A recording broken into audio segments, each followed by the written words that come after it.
If you didn't know, some people in Apex were using methods like Steam configurations to rebind their thumbstick inputs to keyboard inputs. This gave them full access to lurches, which are supposed to only be available on keyboard. A lurch is a push into a direction after a jump input and the fundamental mechanic responsible for tap-strafing, neo-strafing and all the other lurch strafes. Yesterday a patch was rolled out that aims to prevent lurches from being accessed on controller, together with preventing the automation of neo-strafing and super glides with config files on controller and mouse and keyboard. I think I can reveal that yes, I have been in talks with Respawn about mechanics automation and had a part in these changes getting implemented.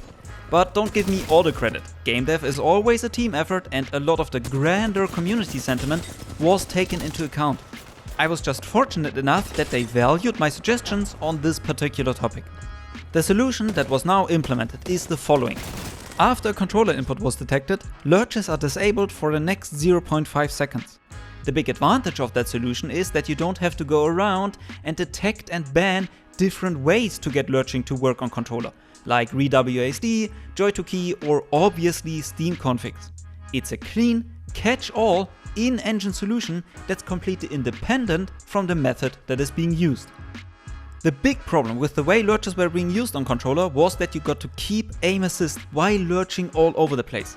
And that just moving your thumb in a circle input hundreds of lurches and gave you stronger results than someone who had spent thousands of hours mastering lurching and putting in actual effort could accomplish.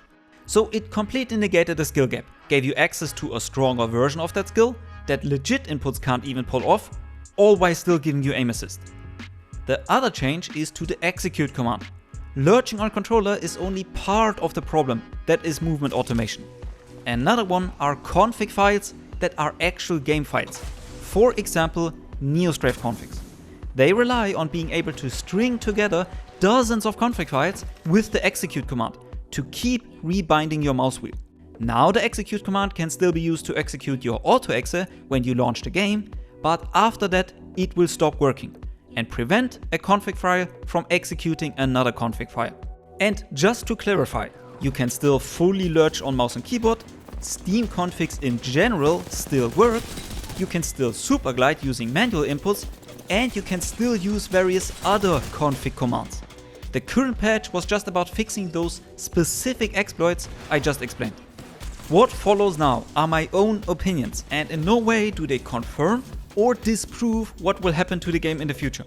Respawn and I agree on some things and disagree on others, and I'm not gonna reveal which is which.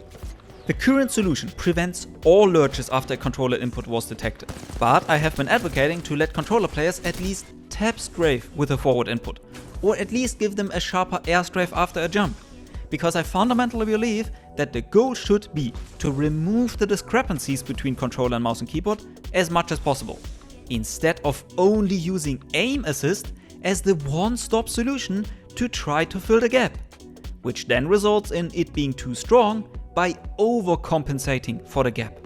In my mind, those solutions would be to give controller players access to tap strafe natively in-game and let them move while looting. Together with other quality of life features, it would bring controller closer to the capabilities of mouse and keyboard, which would then easily open the possibility of nerfing aim assist. Movement automation is also only part of mechanics automation. You might have seen this tweet from Treeree going viral, which showcased some loser making a super Steam config, which implemented neo-strafing, but also removed recoil with automated jitter aiming, while aim assist stays active, and implemented an auto armor swap, a 180-degree flick, and moving while looting. These are all possible because Steam configs use mouse and keyboard inputs for automation, giving you access to all of this while you're on controller. This could be prevented by not only disabling lurching once a controller input is detected, but fully disabling mouse and keyboard inputs once a controller input is detected. But that has multiple problems. There are accessibility concerns.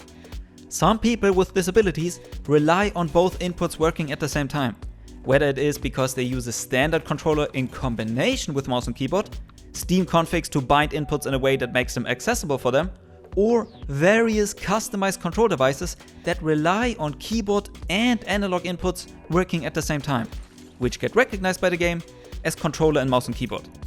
Then there are many other ways to automate jitter aiming that don't even need input emulation, like writing Lua scripts for your old Logitech software or using any other macro software that allows you to automate your mouse movement.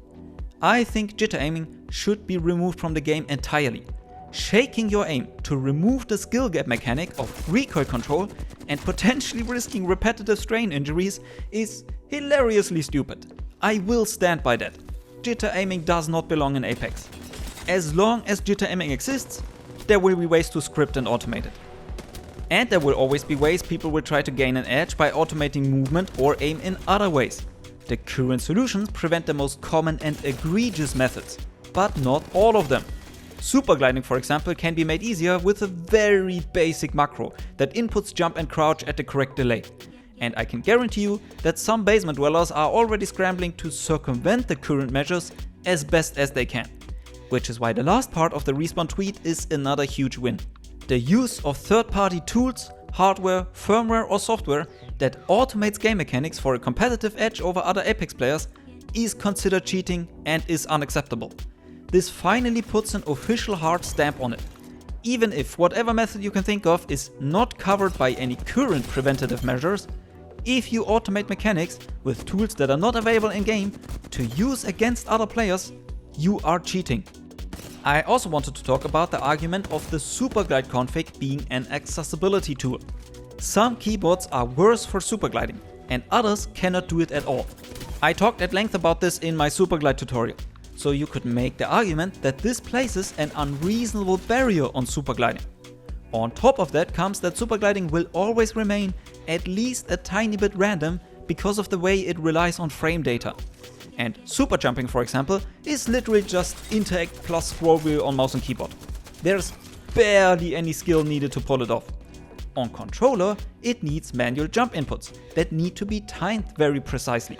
I absolutely do not think that config files or macros are the solution to that problem. But making some movement tech more accessible by removing some of the hardware restrictions and randomness would be a good thing. There could be ways to accomplish this without removing the skill they take to pull off. One way to make supergliding easier would be to use the Superglide trainer we built. Just Google Superglide trainer or check the link in the description. I also started to message people for the Apex Rollouts 2023 highlight video. If you submitted clips to Apex Rollouts last year and haven't checked Reddit in a while, please see if you have a message from me. It doesn't matter how many upvotes you got. I messaged people about posts with like 2 upvotes.